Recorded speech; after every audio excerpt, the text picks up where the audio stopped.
Hi, this is Megan with dowellremodel, a licensed builder here in Lansing, Michigan. We are in an investment property that one of our investors purchased this property for a rental turn. So he originally bought it for $70,000. It's a 2-bedroom, 1.5 bath. So there's a full bathroom, tiled bathroom upstairs, and then there's a half bath off of this kitchen as well. When he hired us, he had told us that he had taken out the wall that separated the kitchen from the dining room here. So he needed a builder. A lot of times when you're doing a flip, you don't necessarily need a builder. A lot of the flips don't require building code. Most of it is just making sure the cosmetics are done. When we're working with homeowners, we ensure that everything is custom, everything's done correctly, and if a permit needs to be pulled, we'll pull that.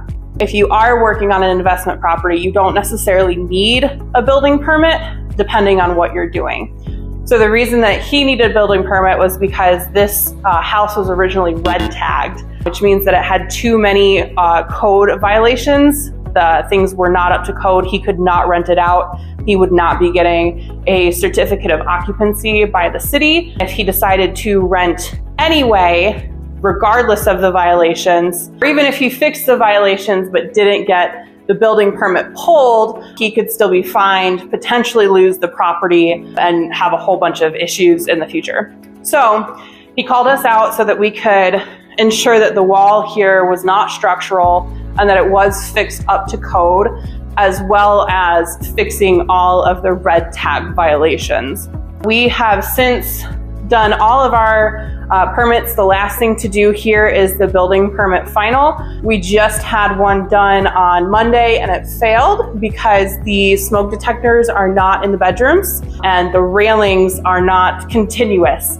So you'll see in our B-roll, some of the railings here are broken up into sections, and Michigan code requires it to be continuous throughout the stairwell. In this kitchen, when we first came here, it was gutted down to studs, and we have installed the drywall, painted, installed our cabinets, sinks, and appliances and countertops. This is just your clear view line from Menards, so the cheapest possible white cabinets. But again, it's a rental, and it's not our rental. It's a rental that we are providing the work for. All in all, with the amount of work that's been put into this property, the homeowner, the current investor, has spent about $120,000 on top of the $70,000. So we're looking at just under $200,000 for a full flip in the Lansing area. He is planning to rent it between $2,200 and $2,400 a month. That does not include utilities.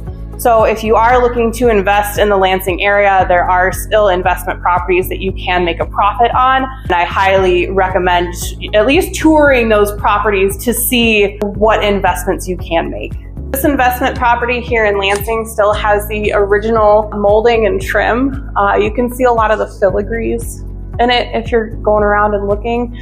A lot of these houses still have the original almost 100-year-old fixtures in them. If we look in here, you can actually see one of the original chandeliers, which the investor decided to keep, which I think is pretty cool. Going around the room, you can actually see like the original trim around the fireplace. There's the original railings going up to the bedrooms, up to the main area. So when you're investing in Lansing, you are going to see a lot of this original woodworking. You're going to see a lot of the original homes. Not all of it's been modernized yet. This has been Megan with dowellremodel. Feel free to check us out for more information. If you're going to do it well.